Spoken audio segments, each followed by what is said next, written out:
Okay, good morning. Ito po si Nico Fabian. Nandito na naman po sa programa natin, Nick Talk, The Real Talk with Nico. And first and foremost, I would like to welcome each and every one of you who are with me now dito po sa Nick Talk, The Real Talk with Nico. Today is Wednesday and it's February 4th na po. No? March 4, March 4 na po. And yes, ganun pa rin ang sitwasyon dyan po sa Iran. Ang gera po tuloy na tuloy pa rin po, and we are just hoping na sana lang po maghinto na ito dahil marami na po mga tao affected, hindi lang mga malaking countries, superpowers affected sa gera ngayon po between the joint forces of America and Israel against Iran. So apektado na din po mga iba-ibang parte sa Middle East region po, no? Dahil ang Iran is also shooting their missiles sa mga countries na may US military bases po, or those countries who are supporting sa America po and Israel. And that rise to a question. May mga questions dito po sa Malaysia and dyan po sa Pilipinas. They are also saying whether ang Pilipinas po could be another target for Iran. Dahil po alam na alam ang Iran and ang mundo na ang Pilipinas po is really supporting ang United States of America. And of course, we have a lot, I think 9 extra sites dyan po sa Pilipinas. So, we also have to consider po na mayroon din reported since the past few decades already po na may mga terorista galing sa Lebanon, galing sa iba-ibang terrorista identified countries po, no? So, operating dyan po sa Pilipinas. But although ang activities ng mga terrorista, foreign terrorists operating in the Philippines has decreased talaga po tremendously during the time of former President Rodrigo Roa Duterte, as well as ngayon po during the administration of Ferdinand Bongbong Marcos Jr. But with this conflict that we are facing now, the world is facing now, there is some fears na baka they will activate again ang mga terrorist groups nila sa mga iba-ibang countries, that includes also the Philippines. I'm not injecting any fear here po, but I'm just bringing up this matter, especially po yon yesterday mayroon interview sa one of the experts po, no? Diyan po sa Pilipinas, ang Milyonaryo News, no? They interviewed one expert dyan, and they touched on the issue of whether posible ba Philippines will be another target for Iran, no? Dahil we have been, or the Philippines has been identified na supporter ng United States of America, and at the same time mayroon tayo dyan ang mga ESA sites, military bases, dyan po sa Pilipinas. Later on, I'm going to share with you po itong sabihin natin interview, and kayo na bahala po, no? To assess whether may puntos ba o wala. In the meantime, let's talk about the ongoing war dyan po sa Iran, no? Sa Iran po. And ang Pilipinas po, ang mga Filipinos, mga overseas Filipino workers, as well as ang mga Filipinos dito po, o dyan po sa Pilipinas, they can, we are now feeling the pinch, especially sa ekonomiya ng Pilipinas. But before giving you some details regarding itong, sabihin natin, paano apektado ang ang economy ng Pilipinas, let me share with you first some video clips regarding ang mga updates dyan po sa Iran. Sa Iran, ang gera between America, Israel, and Iran po. Let's watch and listen to this brief video clip that I have prepared for all of you po, no? For all of you. Nandito po is a report from Fox News po. Report from Fox News. Sandali po, ha? And ang cue natin is ito po. You hold on and let me prepare po itong video clip para sa ating lahat. Nandito po. Let's watch and listen to this video clip. Hey guys, good morning. I do want to start with some breaking news. A senior Israeli official telling Fox News that more than 1,000 enemy combatants have been killed in Iran since the operation began. This is based on their latest battle damage assessment. As we continue to track developments here, we are looking to Israel's northern border with Lebanon, where overnight the Israelis sent forces into southern Lebanon to take what Israeli officials are calling a defensive posture against the Iran-backed terror group Hezbollah. This posture is expected to remain over concerns about cross-border attacks. Overnight, more rockets were fired into northern Israel from Lebanon, and the Israelis striking back, hitting more targets in the Lebanese capital of Beirut. Alright, yun po ang latest video clip na mayroon tayo. And at this time around, I will also share another video clip galing kay President Trump. Let's watch and listen to this po. Hold on, ha? Hold on po. And okay, nandito. Alright, let's watch and listen to this video clip.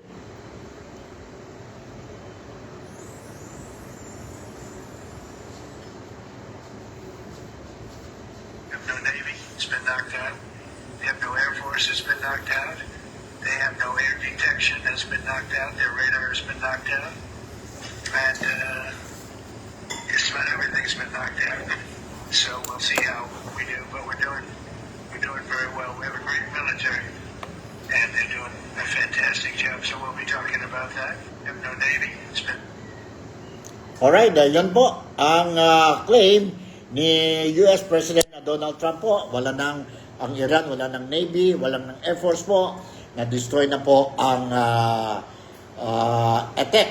Epic Fury, Operation Epic Fury, a joint operation carried out by America and Israel.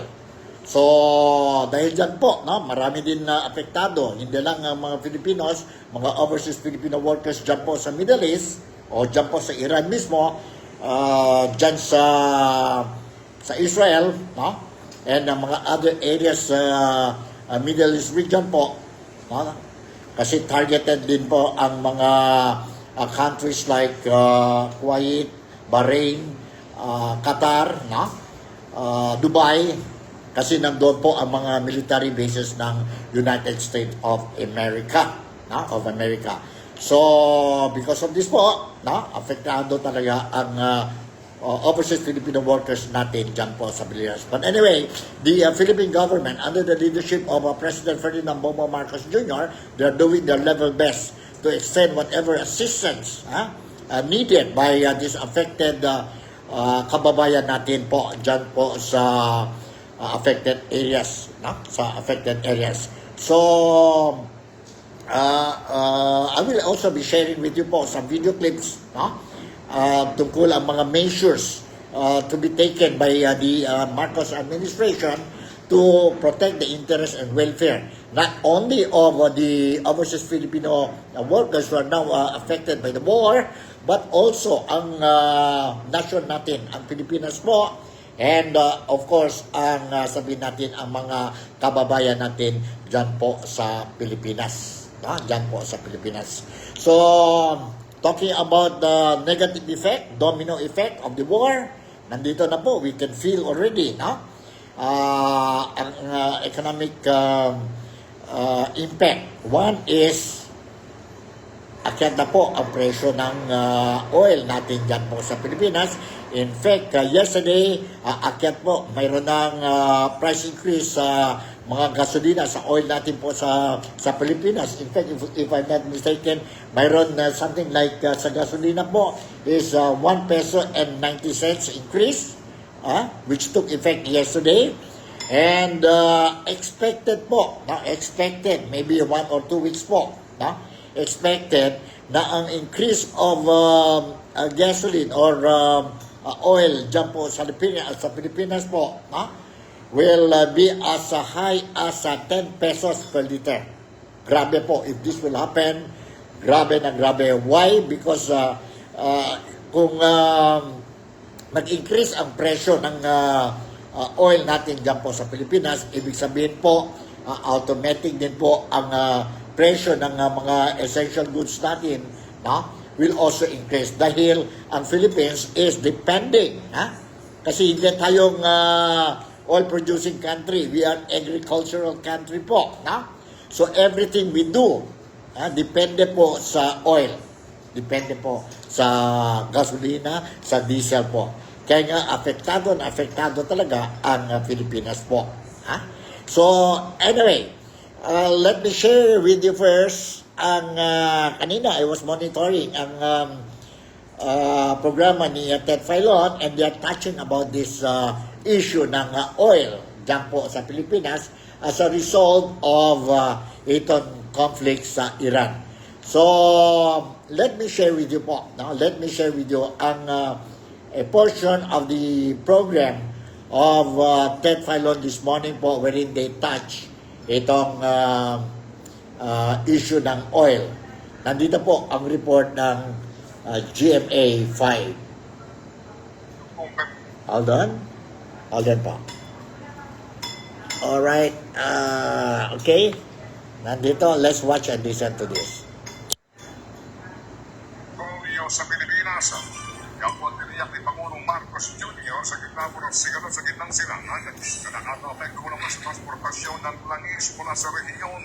Ayon kay Pangulong Jr., magtatagal pa daw po ng 50 hanggang 60 araw ang supply ng gasolina, diesel, kerosene at maging jet fuel. Sakali pong kailanganin pa raw po ng bansa ang dagdag na supply, pwede pa raw pong humugot ang Pilipinas mula sa stockpile ng mga suppliers nito. Tiniyak din po ni Marcos na naghahanda na ang Pilipinas sakali nga pong tagal pa ang digmaan sa gitnang silangan. Hanya, tinitingnan daw po ng gobyerno ang posibleng pamamahagi ng fuel subsidy sa sektor ng transportasyon at agrikultura. Pinag-isipan din ako ng pamahalaan ang petrolyo. May ilan ding mambabatas na nanawagang suspindihin ang fuel excise tax. Pero ang pamala ni Senator Sherwin Gatchalian sa 300 bilyong piso ang mawawala sa gobyerno kung sususpindihin ang buwis. Mabawasan po yung mga nanakawin nila. Samantala, mahigit 1 milyong mga drivers ng delivery riders ang makakatanggap ng fuel subsidy. Oras pong ipamahagi ito ng pamahalaan. Ayon po sa programang ito, sinabi po ni DOTR Undersecretary Ramon Reyes na nasa 20.5 bilyong piso ang inilaan para nga sa subsidiya. Tingkag 2.5 bilyon, 2.5 bilyon ang naturang pondo. Higit kalahati raw ito ay pamamahagi ng LTFRB. Kaya higit na 240 mga vehicle drivers. Higit 10% naman ay pamamahagi ng DICT sa 150,000 delivery riders. Habang ang natitirang bahagi po ibibigay naman daw ng DILG sa higit na 700,000 tricycle drivers. Ang Energy Department daw ang siyang nakabantay sa pandaigdigang presyo po ng langis ang siya magsasabi kung kailangan na magsimula ang pamamahagi ng subsidiya. Pero paliwanag po ni Reyes, isang bigayan lang ang naturang ayuda. Ang monitoring po natin is within 1 calendar month. Yan po na natin po 1 calendar month at po ang pressure at US dollar i-issue po nila kami ng investigation. So, ganoon ay simula na po tayo ng proseso na-download ng pondo sa aming mga ahensya. Yan po ang dinig ni DOTR Undersecretary Ramon Reyes. Alright, yun po, narinig natin ang report ni Ted Filon na tungkol itong issue na oil dyan po, ang supply natin dyan po sa Pilipinas. But anyway, mayroon din ako dito isang video clip wherein President Ferdinand Bongbong Marcos, during the first day of the attack ng US dyan po sa Iran, ito po ang statement na made by BBM, ang presidente natin dyan po sa Pilipinas, no? Tungkol sa supply ng oil natin, ha? Ng oil natin po. Let's watch and listen to this. Saan na yun? Hold on, ha? Let me 46. Saan na yung 46 po? 46. Hold on. Meron tayo. Nandito po. Let's watch and listen to this. And may sufficient supply daw tayo po, sabi ni BBM. Let's watch and listen to this video clip. We have sufficient supply of oil. And meron tayong stockpile that are approximately 50 to 60 days in terms of gasoline, in terms of fuel oil, and in terms of kerosene. So that is let me immediately allay the fears of everyone. The oils that are supplied of oil-derived product, of oil products, oil-derived product, even fertilizer is something that we have to look at. We have sufficient supply of oil. And meron tayong stockpile that are approximately 50 to 60 days in terms of gasoline, in terms of fuel oil, and in terms of kerosene. So, Alright, yan po ang assurance made by President Ferdinand Bongbong Marcos recently or earlier po, no? But ngayon, medyo very liquid ang sitwasyon dyan po sa Iran. And nakita natin po left and right ang firing of missiles, both coming from Israel, US, and Iran po, no? So, nag-escalate na po ang sitwasyon. Ang sitwasyon dyan po sa conflict o sa gera po. So, medyo hindi favorable para sa mga maliit na country kagaya ang Pilipinas po, no? Ang Pilipinas. Because we depend talaga po sa oil and dahil dyan po sa gera ngayon po, mahirap na po to ang Iran stop, ang channel wherein millions of oil daily po being transported to other countries like India, Pakistan, Russia, China, no? Ngayon nandito na yan po, no? They barred any vessel passing through their territory po, no? Yun sa Hormuz ba yan, no? So yun, dahil dyan po may expected shortage of oil sa mga iba-ibang countries, no? Big countries, mas lalo na po ang effects kagaya sa Pilipinas because we are a small country po and we really depend sa oil when it comes to our daily operation of our country po, no? Ganon yan po ang sitwasyon ngayon.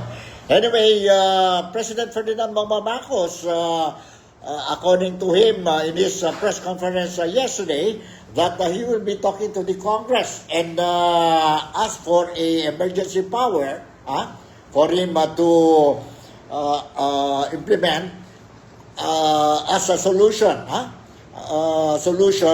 to address itong problema natin ng oil dyan po sa Pilipinas, ang presyo po, no? And nandito po, I will share with you itong video clip ni BBM, BBM po. Let's watch and listen to the announcement made by BBM po yesterday. Hold on. Nandito po. And let's listen carefully po, no? Alright? I am going to talk to the leaders in both the House and in the Senate to maybe this is not yet a sure thing, but this is something that we are discussing and it could be helpful, is to give me the President the authority to reduce excise tax on petroleum products should to buy crude exceed $80 per barrel. That so wala pa tayo doon. But if in case that happens, then maybe this is something that we will have to, this is one tool that we will have to have. So I will discuss it with the leadership of Congress and see it is going to be an emergency measure. It is not going to be a permanent measure. It will be something that we will dispose of as soon as the crisis is over. I am going to talk to the leaders in both the House and in the Senate to maybe this is not yet a sure thing, but this is something that we are discussing and it could be helpful. Alright, yun. Ang announcement made by BBM po that he will be talking both the House of Representatives at saka ang Senado po, no? On the exemption of the excise tax, no? Para at least it will alleviate ang or address ang problema natin ng price hike ng mga gasolina, diesel, petrol, no?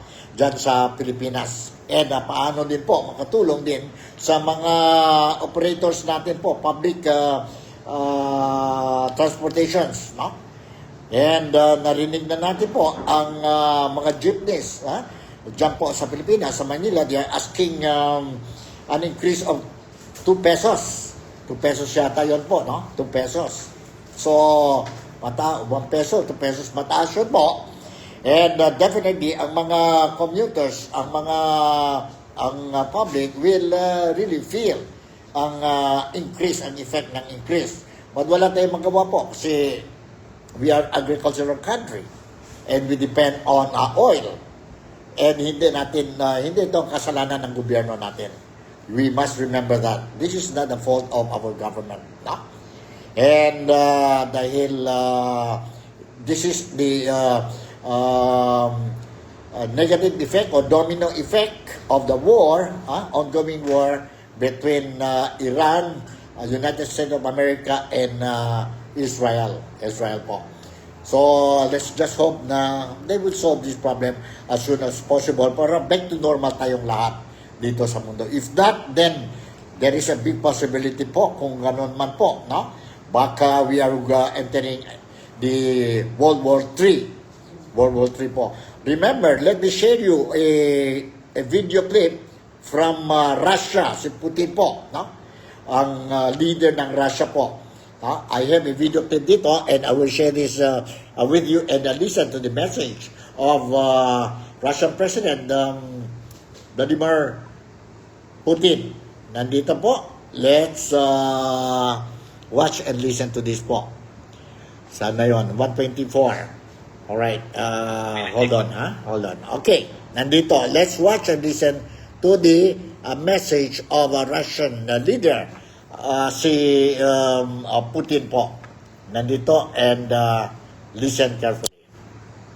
Place these projects, and today I want to speak directly about the serious developments surrounding Iran. The reported death of Ayatollah Ali Khamenei has created deep uncertainty, not only for the Iranian people but for the entire region.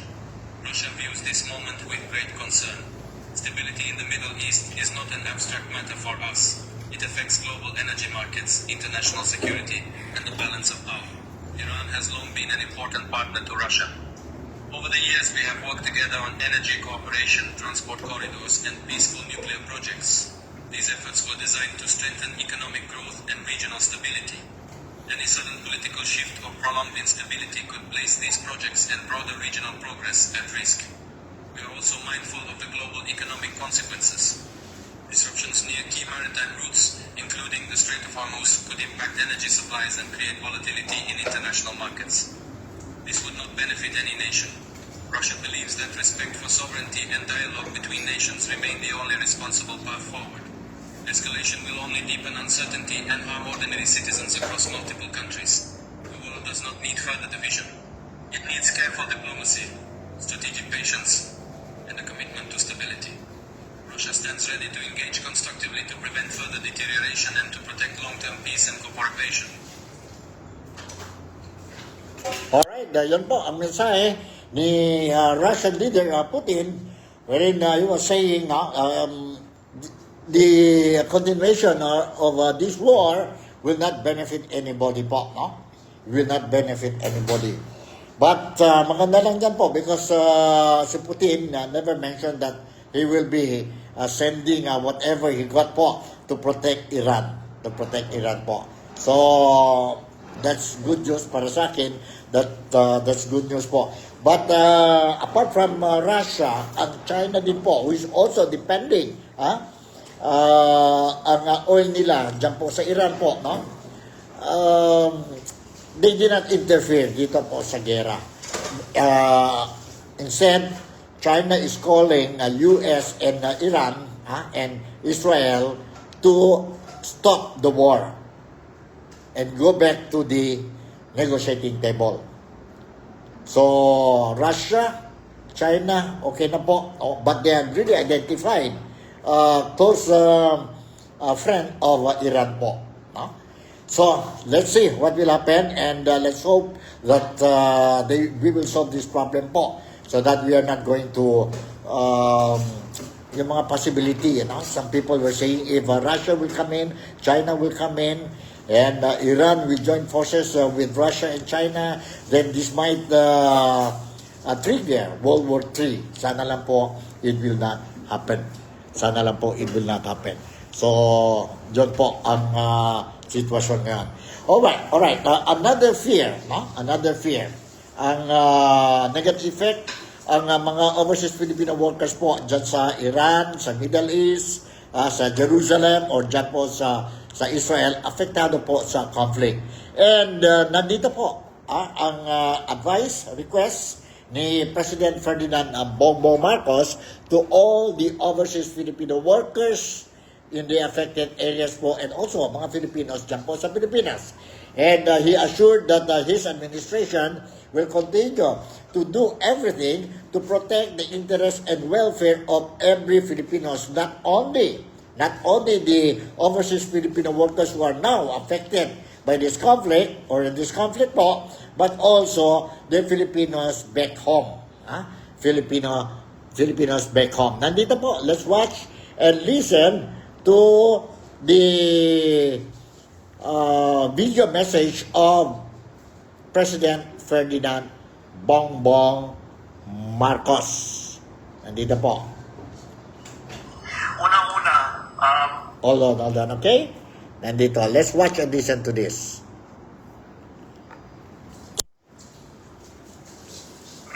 meron na tayo mga request na mag-for repatriation. Ano-ano ito? Meron dito yung talagang pauwi na, natapos na ang kanilang trabaho, natapos na ang kanilang kontrata, pauwi na dapat sila talaga. Yung basically na tayo nagsato na ng airport, walang revenue pa na aeroplano, na-stranded sila.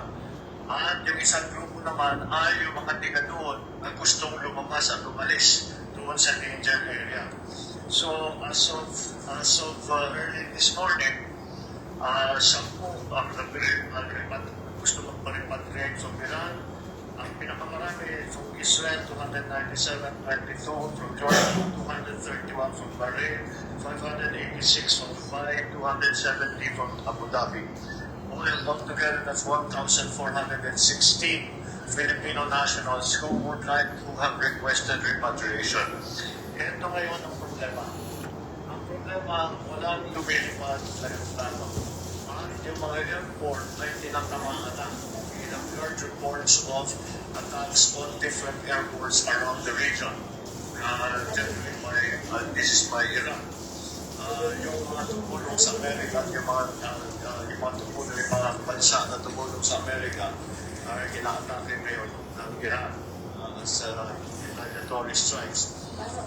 Ayan, very fluid ang situation. Ang assessment namin is na delikado siguro magpalipad. Kahit na kaya natin magkuha na yung plano at ipasok wala tayong magagawa. Kahit the airports and roads, they are all non-fly zones. This is a government area. And ang kinakatakutan ko sa lahat ay yung nangyari, I'm sure napalitaan ninyo lahat, tatlong fighter jet ng Amerikano ay pinabagsak by accident, by mistake. So, kung commercial airline, baka magkamali din. They will attack it by mistake. Sa ngayon, we have the most dangerous area for our people right now would be Israel. Dahil tuloy-tuloy ang attack sa Israel. When the situation is Israel, dahil sanay sila sa gera, marami silang mga bomb shelter na pwedeng magtaguan. At yun ang naging advice namin sa ating mga kababayan, doon muna kayo.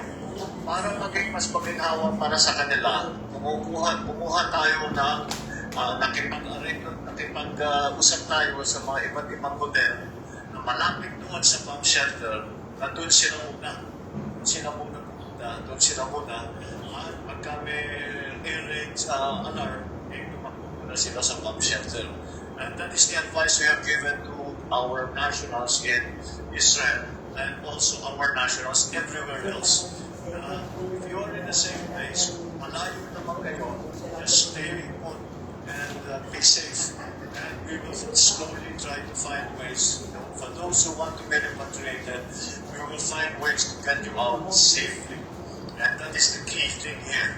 Pinakauna natin na tinitingnan ay dapat ligtas sila, hindi sila magkaproblema, hindi sila ma-attack dahil sa misidentification, dahil nga tuloy-tuloy ang pagpapal, mission attacks, drone attacks, and we already have seen friendly fire incidents in the past day.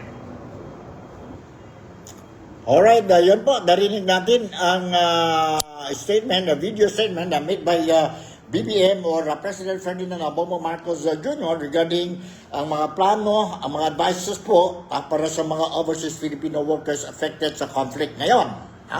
Ngayon po. Okay, I have another video clip here po, interview by Bilyonaryo.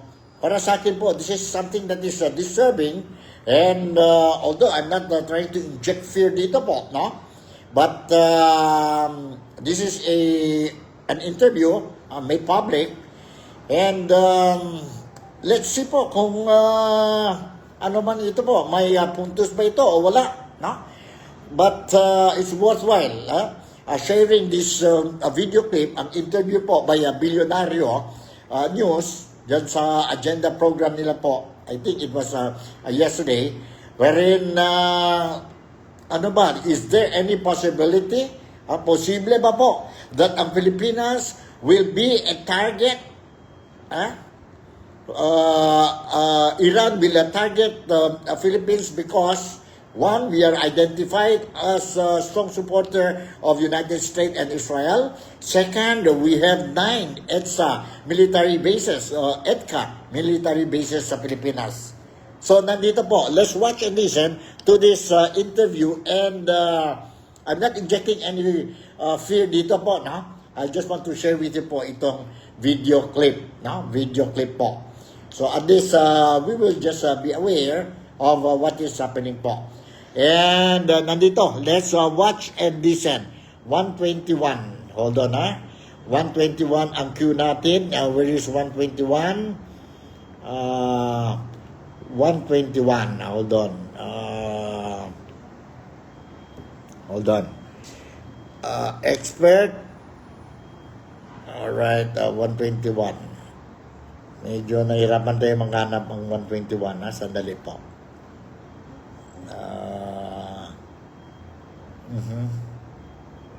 121, nandito po. Let's watch and listen to this.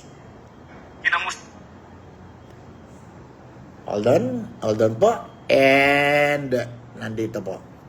I hope I got it right.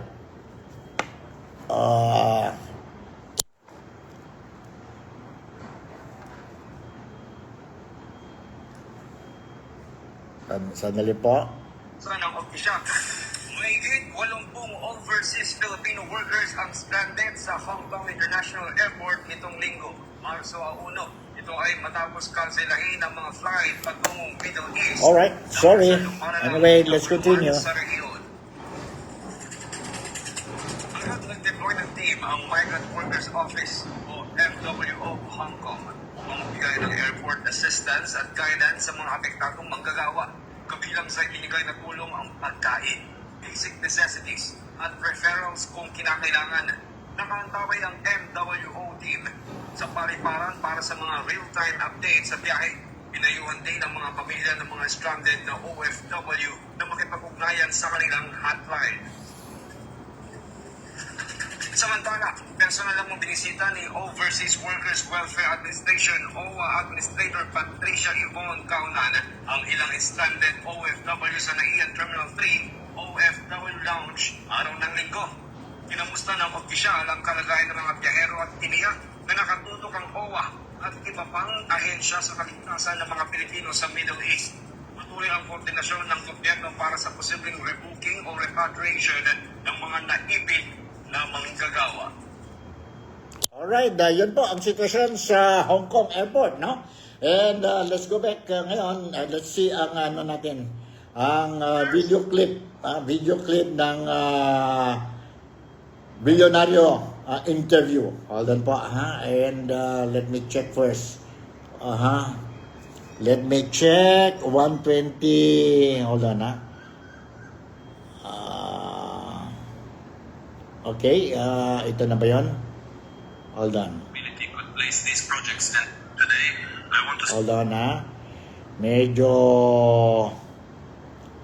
Okay, hanap tayo muna. 120...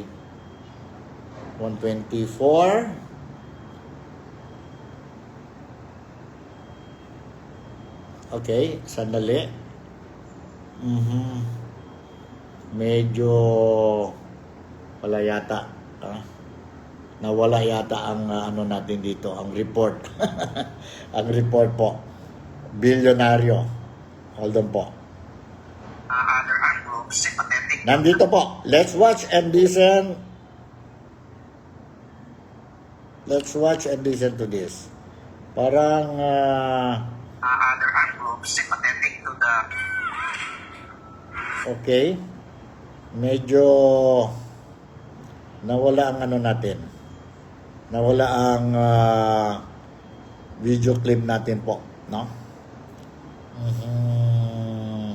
Okay, I will just return back to you later and try to get po. Anyway, next topic natin po, may time pa tayo. Tungkol kahapon na may impeachment complaint kay Inday Sara Duterte, no? Kay Inday Sara Duterte, ang Vice President natin, na diyan sa Pilipinas. And tuloy po ang hearing ng Justice Committee to determine ang sufficiency in substance ang complaint po, no? Remaining two impeachment complaint kay Inday Sara Duterte, and earlier yung two remaining complaints pasok na po sa sufficiency in form, and kahapon they started the hearing ang whether there is sufficiency in such sense. Medyo ano yan po, medyo mahaba, and may mga discussion yan po, and very interesting, and at the end of the day, yesterday wala pang decision, no?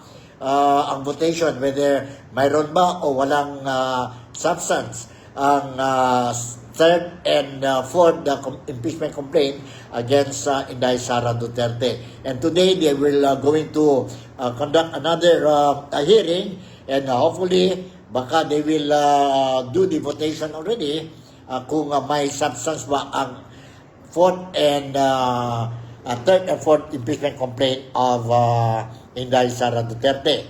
So si Congressman Rodriguez, no? Rufus Rodriguez, in some instances po nag-oppose talaga po mga grounds, some of the grounds of impeachment, na made by dyan po sa loob ng third impeachment complaint. And let me share with you po ang a portion of the video clip of Congressman Rodriguez po. Nandito, and let's watch and listen to this po.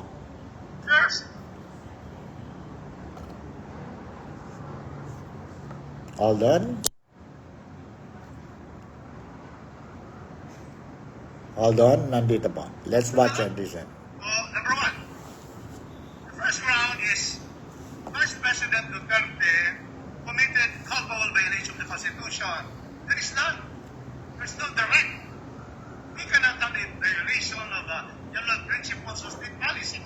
There has to be a point, according to the Supreme Court, there has to be clear, specific provision that is directly violated by the principal official. There is none. There is no allegation on that. Next, and this is where there is what we have to discuss because there are many underlying grounds for betrayal. The first one stated in the complaint is committing plunder. Madam Chair, plunder is on the Republic Act 7080. You have to put in here all the elements of plunder, which are four. Misappropriation, conversion, misuse or malversation of public funds, receiving the commissions, he receives the money, the kickbacks, see, illegal fraudulent conveyance of assets, for taking advantage. All of these were not alleged. Take out under. Now, malversation. Malversation is governed by Article 217 of the revised penal code. So there are also requirements for malversation to support betrayal of public trust. And the elements here is that the offending public officer, and as decided by the Supreme Court, he should be an accountable officer. The Vice President is not an accountable officer. Oh, who are the accountable officers? By definition, according to the Supreme Court, accountable officers are cashiers, treasurers, property officers, and the like. He is the Vice President. So therefore, this conversation cannot prosper as stated directly. There is allegation here that there is conspiracy. Yes. The accountable officer, if there is conspiracy by the head of office under the ruling of the Supreme Court, there may be malversation of conspiracy. That is what they are going to therefore make as a support for committing betrayal of public trust. And then, graft and corruption. It is governed by Republic Act 3019, and there is also no clear allegation that because of his office, he gave advantage or she received. So, Alright, yun po. A portion of the hearing yesterday po si Congressman Rufus Rodriguez po. No? Medyo mainit ang usapan nila doon. And yes, sa bandang uli po, sa bandang uli, okay na din po. No? Walang votation. So hopefully today we will see ang votation po. No? Today. So, I am looking talaga itong, saan kaya nalagay ko yun po, no? Ang, saan natin, ang video that I prepared para sa ating lahat po, tungkol yun, possible fear po, no? Nandito po. Hold on, nandito po. Let's watch and listen to this po na, is there any possibility that, Philippines will be a target from Iran. Hold on. Let's watch and listen to this billionario interview. Hold on. Nandito po. Let's watch and listen carefully po.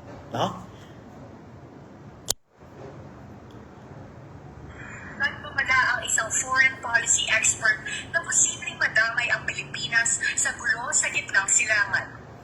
At the forefront ng Billionaire News Channel, sinabi ni Professor Romel Banlawi na may banta ng pag-atake dito sa bansa ang mga taga-suporta ng Hezbollah na kaalyado ng Iran, lalo na malapit sa Washington ang Marcos Jr. administration. Kasi may mga Hezbollah followers dito, may mga anti-Israeli, anti-American militants pa rin dito. May buhay pa rin yung mga Bangsamoro Islamic Freedom Fighters, although in decline na sila, they have not yet disappeared. So, You're not discounting that risk. yes, ang hinihintay ko lang may magbuhos ng pera sa mga to. May magbigay ng armas pag nagkaroon ng financing of terrorism. Nauna nang nabanggit ni US President Donald Trump na posibleng tumagal ng mahigit isang buwan ang military operations nila sa Iran. Dahil dito, posibleng lumala ang sitwasyon sa rehiyon, ayon kay Banlawi. Ang magiging reaction ng mga Houthis sa Yemen, mga Hezbollah sa Lebanon, ng mga militia sa Syria and Iraq. So hindi lang kasi Iran ang magiging problema. So magkakaroon yan ng mga reactions from other Arab groups sympathetic to the current regime in Iran. Dagdag ni Banlawi, mas gugustuhin ng China na matigil na ang pag-atake sa Iran na pinagkukuhaan nito ng langis. Bukod sa China, may interest din ang Russia sa langis ng Iran. So they might help Iran. Yes, they might help Iran because for Russia, this is a window of opportunity to control Iran and therefore secure the supply of oil. Wala pang nakakaalam kung kailan matatapos ang pag-atake ng US at Israel sa Iran. Pero ramdam na ang epekto nito sa iba't ibang bahagi ng mundo. Para sa agenda, Attorney Karen Jimeno, Billionaire News Channel. Alright, yan po, narinig natin ang report ng Billionaire News. Do you believe that there is a possibility na baka ang Pilipinas will be another target for Iran? No? Dahil close tayo sa US, mayroon tayong mga military bases dyan sa Pilipinas. Sana lang po, malayo ito sa katotohanan. Malayo ito sa katotohanan. Anyway, let's be vigilant. No? Let's be vigilant and let's do everything po, no, to protect ang country natin, to protect ang fellow kababayan natin po. And let's all pray and hope that matapos na itong conflict, no? Itong conflict dyan po sa Iran, sa Middle East po. And sana lang po safe ang mga kababayan natin, especially mga overseas Filipino workers who we consider as the modern heroes ngayon po, no? And tungkol naman sa mga developments dyan po sa Pilipinas, sa Maynila, tungkol sa impeachment ni Inday Sara Duterte, ito po si Nico Fabian would again reassure you that I will continue to monitor and whatever the updates mayroon tayo, whatever updates mayroon tayo po, makuha tayo dyan po sa hearing, especially today, there will be another hearing po. I'll make sure that you will be properly informed po. And any updates regarding mga announcement ng presidente natin o gobyerno natin dyan sa Pilipinas tungkol sa gera dyan po sa Middle East, sa Iran, and anything that involves the Filipinas po and is worthwhile sharing the news sa mga followers ko dito po sa TikTok, The Real Talk with Nico, I will do that po. I will do that. So stay tuned lang kayo po dito sa programa natin and siguro hanggang dito na lang muna ang Wednesday edition natin and I will make sure na you will be properly informed. In the meantime, once again, si Nico would like to say thank you very much for making me a part of your day today. Ingat tayong lahat. Malaysia, Philippines, and Sabah, God bless us all. Mabuhay ang Pilipinas. Malaysia. Hidup Malaysia. And God bless the Philippines. God bless Malaysia. God bless the world. Bye and I'll see you in my next episode. I love you all. Ingat.